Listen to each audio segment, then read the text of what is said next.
Mar del Caribe a finales de octubre de 1720. Una época bastante turbulenta. Bueno, una época salvaje. Imagina el humo denso, picante, el olor a pólvora que apenas deja ver la cubierta destrozada de un pequeño balandro pirata. El mástil principal acaba de ser derribado a cañonazos. Una situación de pánico total a bordo. Exacto, de pánico absoluto. Y abajo, en la oscuridad, en la humedad de la bodega, la tripulación entera ha huido a esconderse. Están aterrorizados, suplicando piedad a los cazadores de piratas que acaban de abordarles. Pero arriba la historia es diferente. Muy diferente. Arriba en la cubierta principal y rodeadas de enemigos, quedan dos figuras solitarias que se niegan a rendirse. Disparan pistolas de chispa, blandiendo machetes, con los pantalones largos manchados de sangre y salitre. ¡Qué imagen! Y no solo eso, insultan y maldicen sin piedad, tanto a los soldados que las acorralan como a los cobardes de sus propios compañeros que se esconden abajo. Y aquí viene el detalle que sacudió los cimientos de todo el Imperio Británico. Son dos mujeres, Anne Bonny y Mary Read. Es que es una escena brutal, o sea, parece casi inverosímil. Y lo que la hace tan impactante es que, a diferencia de otras exageraciones literarias de la época, este enfrentamiento en cubierta ocurrió de verdad. Y está documentado. Totalmente documentado. Es el clímax de una de las anomalías más fascinantes de la Edad de Oro de la piratería. Porque, claro, hablamos de un mundo marítimo que era exclusiva y violentamente masculino. Sí, donde la mera presencia de una mujer a bordo desafiaba supersticiones seculares y, leyes imperiales. Exacto. Era un tabú absoluto. Y es precisamente esa anomalía lo que vamos a investigar en esta inmersión profunda. El objetivo de este análisis es separar la realidad judicial, la documental, del inmenso mito romántico que las ha envuelto durante estos últimos 300 años. Que no es poco mito, la verdad. Para nada. Para conseguirlo, tenemos sobre la mesa un contraste de fuentes vital. Por un lado, manejamos las transcripciones originales de sus juicios, esas que fueron impresas por un tal Robert Baldwin en 1721. Un documento clave. Clave. También tenemos proclamaciones del gobierno británico y tesis históricas recientes sobre la maquinaria legal y la pena capital en el siglo XVIII. Y luego está la otra cara de la moneda. Claro, el infame libro de 1724, La historia general de los piratas, firmado por el capitán Charles Johnson.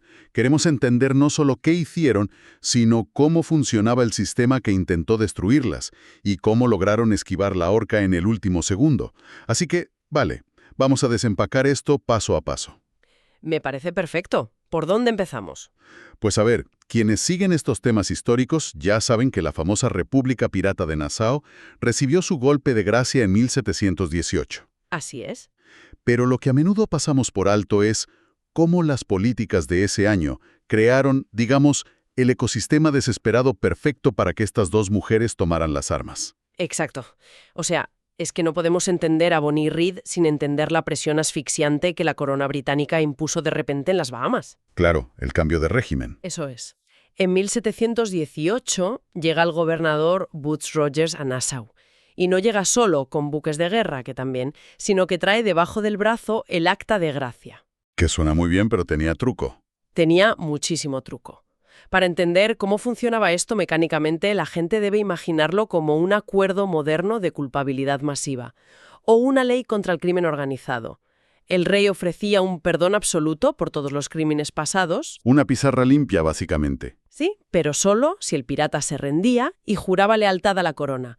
Ahora bien, si lo rechazabas, o peor, si volvías a delinquir después de haberlo aceptado, la cosa cambiaba radicalmente. Ya dejabas de ser un simple criminal común, ¿no? Exacto. Te convertías legalmente en hostis humani generis, un enemigo de toda la humanidad.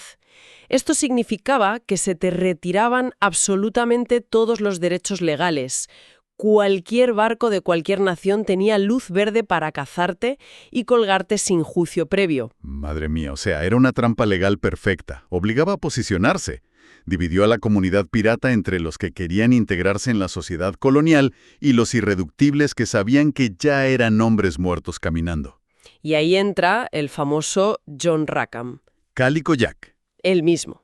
Sabemos que él aceptó ese perdón, que intentó vivir como un ciudadano honesto en Nassau, pero la historia nos cuenta que acabó arruinado y, bastante aburrido de la vida legal. Lo que nos lleva directamente a Anne y Mary, Y aquí es donde nuestras fuentes modernas nos exigen pisar el freno en seco. Porque hay mucha tela que cortar con sus orígenes. Muchísima, porque la cultura popular nos ha vendido una historia de origen para estas dos mujeres que sinceramente huele a guión prefabricado. Es que lo es un guión total. Fíjate que durante siglos la narrativa oficial sobre quiénes eran antes de echarse a la mar provino en exclusiva de ese libro que mencionaste, el de Charles Johnson. El del Capitán Johnson, sí. Pues según sus páginas, Anne Bonny era la hija ilegítima de un respetable abogado irlandés y la sirvienta de la familia. Johnson la describe como una fiera incontrolable. Llega a detallar cómo en un ataque de ira, siendo casi una niña, apuñaló a una joven con un cuchillo de trinchar. ¡Qué barbaridad! Un perfil de psicópata desde la cuna. Literalmente. Y de Mary Read, la historia que cuenta es aún más rocambolesca. A ver, cuéntame. Supuestamente, su madre la crió disfrazada de niño para engañar a su abuela. Para seguir cobrando la pensión de un hermano muerto o algo así, ¿no? Exactamente esa es la historia. Y luego dice que Mary, enamorada de la vida militar, se alistó disfrazada de soldado y hasta luchó en la Guerra de los 9 años en Flandes. Es que suena a novela de aventuras de cabo rabo. Y si revisamos las tesis historiográficas modernas que tenemos en la documentación de este análisis, vemos que hay agujeros monumentales en esa narrativa. Agujeros del tamaño de un galeón. Literal. Por ejemplo, en casi cualquier enciclopedia popular actual, incluso si buscas en Internet hoy, leerás que los padres de Anne se llamaban William Cormac y Mary Brennan. Sí, son los nombres que todo el mundo da por válidos. Pues resulta que esos nombres no existen. No aparecen en ningún registro parroquial o civil del siglo XVIII. Ninguno, en absoluto. Y esto es fascinante, porque esos nombres fueron literalmente inventados por un escritor llamado John Karlova en 1964. En 1964, antes de ayer, históricamente hablando. Tal cual. Lo hizo en una novela histórica titulada Mistress of the Seas. Y por un efecto de teléfono escacharrado académico, biógrafos posteriores tomaron esa novela como si fuera una fuente primaria, copiaron los nombres y los dieron por ciertos. ¡Qué locura! O sea, la cruda realidad que nos muestran los archivos reales es que, antes de agosto de 1720, las vidas de Anne Bonny y Mary Read son un vacío documental casi total.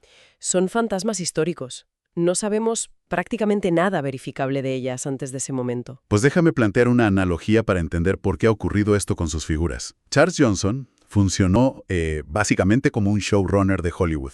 O un editor de prensa amarillista. Exacto, un editor sensacionalista del siglo XVIII. Tenía un problema estructural muy claro. Los registros reales del juicio en Jamaica sobre estas mujeres eran breves. Eran apenas unas páginas de testimonios sobre robos menores. ¿Y con eso no vendes un libro superventas en Londres? Claro que no, pero él sabía que el público británico tenía hambre de morbo. Estaban lidiando con la expansión imperial, con ansiedades sobre los roles sociales, los roles de género. Así que Johnson inventó una precuela. Se la sacó de la manga. Tuvo que construirles un pasado de guerreras de leyenda o de mujeres que estaban intrínsecamente desviadas desde niñas. Llenó todos esos huecos con tropos literarios de la época. Sí, tropos sobre mujeres travestidas, crímenes pasionales, violencia desmedida. Simplemente porque necesitaba vender libros, y la verdad documentada era demasiado aburrida. Es una lectura brillante de las fuentes. Porque Johnson no estaba escribiendo historia pura y dura, escribía ideología disfrazada de crónica policial.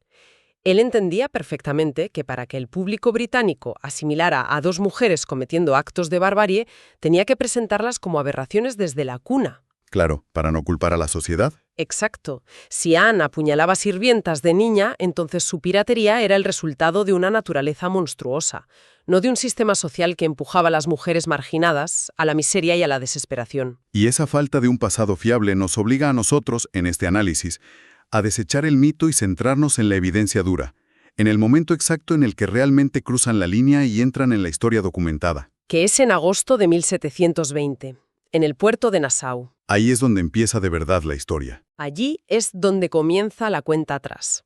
Anne está en Nassau, vinculada a Calico Jack, que, como dijimos, ya no soportaba la vida civil ni la pobreza. Estaban sin un duro. Sin Blanca. La noche del 22 de agosto, en un acto de pura audacia, o quizá pura desesperación, Rackham, Bonny, Read y una docena de hombres dan el gran golpe. Abordan sigilosamente un rápido balandro de 12 toneladas llamado William. Que pertenecía a un comerciante local, un tal John Ham. Exacto. Cortan las amarras, izan velas y huyen del puerto bajo la protección de la oscuridad. Y con ese acto han roto el acta de gracia. Oficialmente vuelven a ser piratas y están condenados a muerte si los atrapan. Y aquí tenemos que desmitificar otra cosa, el tipo de piratería que practicaban. Porque cuando la gente piensa en piratas, se imagina que asaltaban enormes galeones españoles repletos de oro azteca y joyas. Pues para nada, su carrera activa fue increíblemente breve, apenas 2 meses de ola de crímenes entre agosto y octubre de 1720. 2 meses, no es nada. Nada. Y operaban en la base absoluta de la cadena alimenticia marítima. Sus presas eran embarcaciones minúsculas, goletas mercantes de cabotaje, pequeños barcos de pesca locales, cazadores de tortugas jamaicanos. O sea que su botín no era oro. Era supervivencia pura. Robaban pescados, sedales, cuerdas, provisiones básicas y, bueno, quizá algo de ron o azúcar si tenían suerte.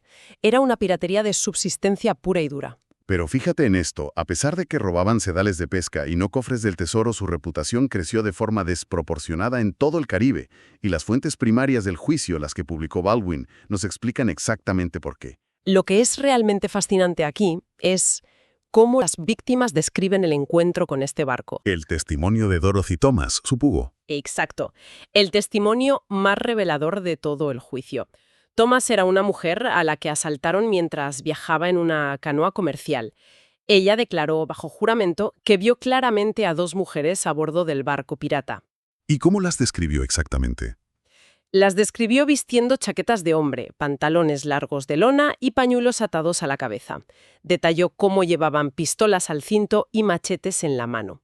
Y además, recalcó cómo maldecían incesantemente. Jurando en arameo. Sí, y amenazando con matar a los prisioneros si no entregaban todo lo que tenían. A ver, un momento, porque esto me rompe los esquemas por completo.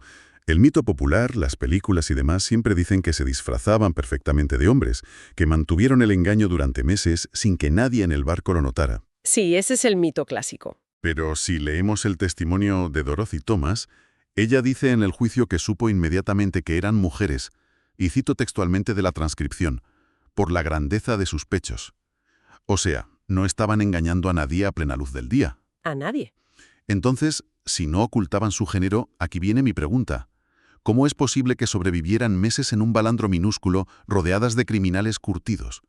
¿Qué hay de la famosa superstición marítima de que las mujeres a bordo daban mala suerte y provocaban motines? Es una pregunta buenísima y señala una contradicción fundamental que desmonta todo ese romanticismo pirata. La respuesta está en la cruda utilidad y el pragmatismo de la situación. O sea, necesidad obliga. Totalmente. La tripulación de Calico Jack no era la armada disciplinada de Barbanegra con cientos de hombres. Eran un grupo pequeñísimo, un puñado de marginados desesperados. En esas condiciones extremas, la superstición cede ante la competencia. Si sabes luchar, me da igual quién seas. Exacto.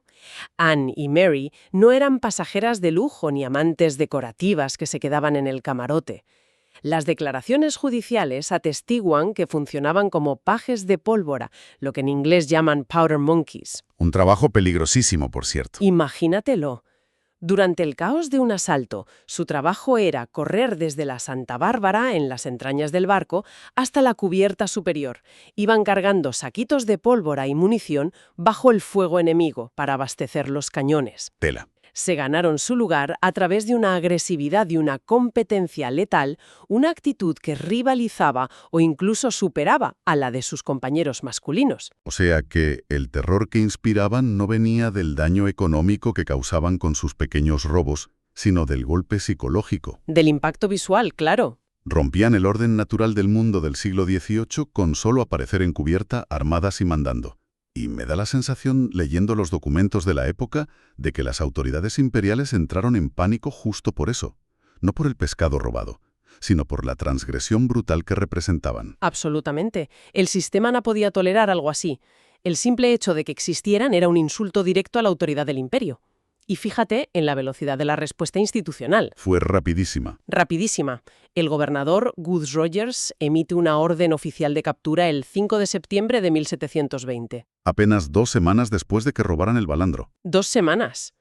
Y el documento ya nombra con todas las letras a Anne Fulford, alias Bonnie, y a Mary Read.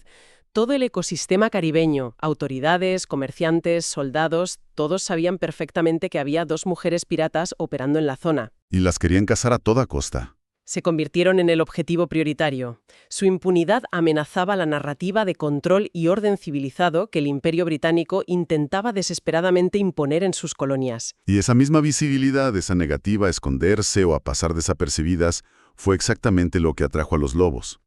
Eso nos empuja sin frenos hacia el clímax de esta investigación. El principio del fin. Sí. La noche del 22 de octubre de 1720, frente a Negril Point, en la costa occidental de Jamaica. Ahí aparece en escena un capitán llamado Jonathan Barnett. Era un cazador de piratas bastante curtido que operaba con patente de corso. Él divisa el balandro William fondeado. Y la situación a bordo del barco de Rackham esa noche era, francamente, un desastre táctico. Estaban de fiesta, básicamente. Literalmente. Habían invitado a unos pescadores locales de tortugas a bordo. Según los testimonios del juicio posterior, toda la tripulación masculina estaba completamente ebria tras un día entero bebiendo ron. La peor situación para que te embosquen. Barnett se acerca al amparo de la oscuridad, exige su rendición inmediata y, ante la negativa, dispara una andanada brutal. Los cañonazos destrozan el mástil principal del William y el barco queda inmovilizado al instante. Y aquí es donde volvemos a la escena de película con la que abríamos este análisis al principio. El pánico se apodera de los piratas. Los hombres, con Calico Jack a la cabeza, entran en pánico total. Abandonan todos sus puestos. Huyen a la bodega como ratas, pidiendo cuartel y piedad entre los escombros de la batalla. Pero las fuentes judiciales recogen que Bonnie y Read, junto a un solo marinero no identificado, se negaron rotundamente a bajar las armas. ¡Qué valor! Se atrincheraron en la cubierta superior. Los testigos afirmaron que, mientras luchaban cuerpo a cuerpo y disparaban contra los hombres de Barnett, las mujeres gritaban furiosas hacia la escotilla. Insultando a su tripulación. Les ordenaban a sus compañeros que subieran de una vez a luchar como hombres. La resistencia fue feroz, muy salvaje, pero era matemáticamente imposible ganar. Barnett y sus hombres las superaron por pura fuerza numérica. Claro, eran demasiados. Las desarmaron y toda la tripulación fue encadenada y enviada directamente a Spanish Town, en Jamaica, para enfrentarse a la maquinaria legal británica. Y hay que entender que el juicio que siguió en noviembre, presidido por Sir Nicholas Laws, que era el gobernador de Jamaica, no fue un simple trámite penal ordinario. Leyendo entre líneas las transcripciones de Baldwin, parece más bien un teatro político, una exhibición de poder puro y duro. Fue una campaña de relaciones públicas geopolítica en toda regla. El gobernador Laos necesitaba enviar un mensaje contundente, tanto a los colonos jamaicanos como a sus superiores en Londres. El mensaje de que allí mandaba la ley. Exacto. Jamaica no iba a convertirse en otra república pirata como había sido Nassau. El Estado de Derecho imperaba. Por eso, el juicio fue rápido, muy público y, sobre todo, letal. No perdieron el tiempo. Para nada. El 16 de noviembre, Rackham y sus hombres son juzgados, hallados culpables sin apenas deliberación y condenados directamente a la horca. 2 días después, son ejecutados. Visto y no visto. Y es en ese estrecho margen de tiempo donde la leyenda sitúa la frase más famosa de la historia de la piratería, la supuesta reprimenda final de Anne Bonny a Jack cuando fue a visitarle a su celda antes de la ejecución. Sí. Si hubieras luchado como un hombre, no tendrías que haber sido ahorcado como un perro. Una frase lapidaria. Independientemente de si la dijo exactamente con esas palabras o no, creo que encapsula a la perfección el desprecio por la cobardía de quienes, teóricamente, debían liderarlas en combate. Totalmente. Y subraya además una ironía brutal. Las mujeres, que eran consideradas por la sociedad del momento como el sexo débil e incapaces para la guerra y el combate, demostraron ser las únicas con la dureza necesaria para afrontar las consecuencias de sus actos hasta el mismísimo final. Pero atención, porque aquí es donde la cosa se puede realmente interesante. A ver. 10 días después de que los hombres se balancearan en la horca, llega el 28 de noviembre, el turno de Anne y Mary. El Tribunal Especial se reúne de nuevo. Las víctimas, como Dorothy Thomas, de la que hablábamos antes, testifican. ¿Todo según el guión? Todo. El gobernador Laos dicta la sentencia que todos esperaban.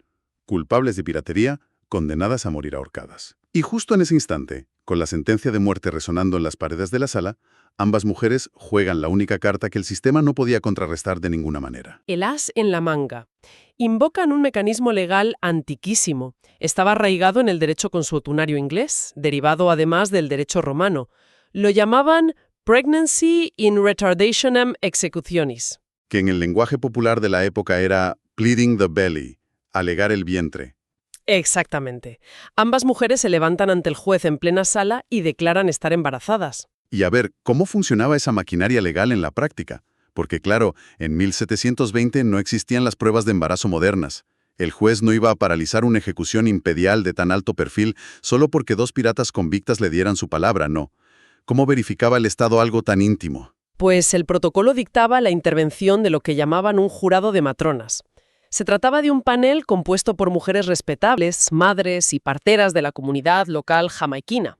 A estas mujeres el tribunal les otorgaba una autoridad legal temporal. Ah, curioso. Ellas decidían. Sí, estas matronas debían llevar a las prisioneras a una habitación privada y realizar un examen físico exhaustivo. Pero ojo, que no buscaban solo signos de embarazo temprano. ¿Qué buscaban entonces? La doctrina médica y teológica de la época establecía que la vida legal del feto comenzaba con el quickening, es decir, cuando la madre sentía los primeros movimientos fetales, que esto ocurre generalmente entre las semanas 16 y 20 de gestación. Ya, bastante avanzado. En la jerga de la corte tenían que determinar si las mujeres estaban quick with child. Si el jurado de matronas juraba ante el tribunal que había movimiento real, la ley consideraba una aberración moral, un asesinato en toda regla, ejecutar a un niño inocente por los crímenes de su madre. Así que la ejecución quedaba automáticamente en suspenso temporal, hasta que se produjera el parto. Fíjate en la profundidad de esa paradoja, porque es una ironía casi poética, de verdad. Anne Bonny y Mary Read vivieron destrozando absolutamente todas las normas de género del Imperio Británico. Todas. Vistieron pantalones, blandieron espadas, ejercieron un monopolio de la violencia que estaba reservado estrictamente a los hombres y rechazaron someterse a la autoridad patriarcal. Vivieron al margen de todo. Pero en el último segundo, cercadas por la muerte, la única herramienta que el sistema legal les permitió utilizar para salvar sus propias vidas fue aferrarse al rol biológico femenino más tradicional e innegociable de todos: la maternidad. Es una síntesis perfecta de su tragedia y su astucia. El tribunal del gobernador Lowes fue implacable con sus actos, digamos, masculinos de piratería y estaba más que listo para aniquilarlas. Pero la implacable maquinaria de muerte del Estado se congeló instantáneamente en el momento en que ellas volvieron a asumir el papel biológico de madres. Utilizaron la propia estructura del patriarcado para cortocircuitarlo desde dentro. Literalmente. Y funcionó, porque el jurado de matronas confirmó ambos embarazos y la ejecución de las dos piratas más famosas del Caribe quedó suspendida. Lo que nos arroja directamente a uno de los mayores vacíos de la historia naval moderna. ¿Qué ocurrió con ellas después de regresar a sus celdas en Spanish Town con la vida comprada a plazos? Pues aquí el rastro documental se divide y se vuelve bastante sombrío. El destino de Mary Read sí está certificado en los archivos coloniales. Murió en prisión. Sí, nunca llegó al cadalso, pero tampoco dio a luz. Los registros de la parroquia de Santa Catalina en Jamaica detallan su entierro a finales de abril de 1721. Permaneció varios meses en una celda colonial del siglo XVIII. Imagínate el entorno. Infecciones, humedad, miseria total. Un agujero insalubre y atestado. Los historiadores coinciden en que sucumbió casi con toda seguridad a la fiebre de las prisiones, que era tifus, o quizá a complicaciones letales derivadas del propio embarazo en esas condiciones tan miserables. Básicamente, la enfermedad hizo el trabajo del verdugo. Ya. ¿Y qué nos dicen los archivos sobre Anne Bonny? Nada. ¿Cómo que nada? Absolutamente nada. Anne Bonny simplemente se evapora de la historia humana. Pero, ¿ni un solo papel? Ninguno. No existe un acta de defunción, no hay registros de un entierro en Jamaica bajo su nombre, no hay constancia de ninguna ejecución posterior, ni tampoco registros bautismales de su supuesto hijo en la isla. El libro mayor de Robert Baldwin, del que hablamos al principio, termina de forma abrupta con su condena suspendida. ¡Qué locura! ¿Y qué teorías hay sobre esto? Pues existen tesis académicas que especulan que su influyente padre en las colonias americanas o quizá algún grupo de simpatizantes adinerados movieron hilos, que sobornaron a los carceleros, incluso al propio gobernador Lowes, para conseguir su liberación clandestina y que luego la trasladaron de vuelta al continente bajo una identidad completamente nueva. Compró su salida, vamos.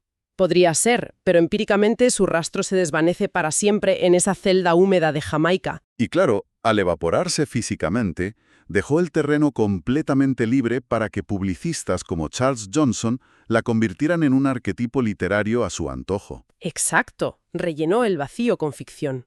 Lo cual, para la gente que nos escucha hoy, en un mundo que está asediado por relatos moldeados por desinformación constante, nos deja una lección clarísima. Este análisis nos exige mirar mucho más allá del mito que nos venden. Sin duda, es vital. Porque cuando despojamos a Anne y Mary de toda esa capa romántica de Hollywood, no encontramos a nobles guerreras liderando armadas majestuosas. Encontramos a mujeres reales, mujeres atrapadas en los márgenes más brutales de su sociedad. Marginadas puras. Eran individuos que utilizaron las escasas y violentas herramientas a su alcance. El disfraz, el terror psicológico, la pólvora y, en última instancia, sus propios vientres. Todo para sobrevivir y reclamar una pequeña porción de libertad en un sistema imperial que estaba diseñado expresamente para aplastarlas. Totalmente de acuerdo. Entender las mecánicas legales e históricas reales de su vida las hace infinitamente más complejas, más humanas y, la verdad, mucho más formidables que cualquier personaje de ficción inventado por un escritor. Y precisamente por eso quiero cerrar esta inmersión profunda dejándonos con una idea provocadora que trasciende las fuentes concretas que hemos analizado hoy. Pensemos un momento en el poder y el monopolio de quién cuenta la historia. Ese es el gran tema de fondo. Es que si el capitán Charles Johnson no hubiera estado desesperado por monetizar la criminalidad en 1724, creando ese sensacionalismo de las dos mujeres piratas para vender libros en Londres, si él no hace eso, la resistencia salvaje de Anne Bonny y Mary Read habría quedado enterrada como dos breves anotaciones a pie de página en un archivo judicial provincial en Jamaica. Nadie en el mundo conocería sus nombres hoy. Exacto. Lo que nos obliga a preguntarnos algo muy serio. ¿Cuántas historias reales, complejas y fascinantes de mujeres que rompieron las reglas de su tiempo y que lucharon contra sus propios sistemas opresivos se han perdido para siempre en el pozo del tiempo, simplemente porque a nadie en su época le pareció que valía la pena mercantilizar su rebeldía? Es una reflexión que duele, la verdad. Nos confronta directamente con la realidad de que nuestro conocimiento del pasado está siempre filtrado por lo que las instituciones o los editores del momento consideraron rentable o políticamente útil preservar en papel. Una realidad dura. Pero al menos hoy, con este repaso a las fuentes legales, hemos rescatado a estas dos figuras históricas del humo sensacionalista de las novelas de aventuras. Hemos rasgado el mito. Así es. Hemos visto a las mujeres reales en la cubierta del William, armadas de pragmatismo y pura desesperación, resistiendo hasta el último aliento contra el olvido. Y ganando, a su manera, la batalla final de la memoria.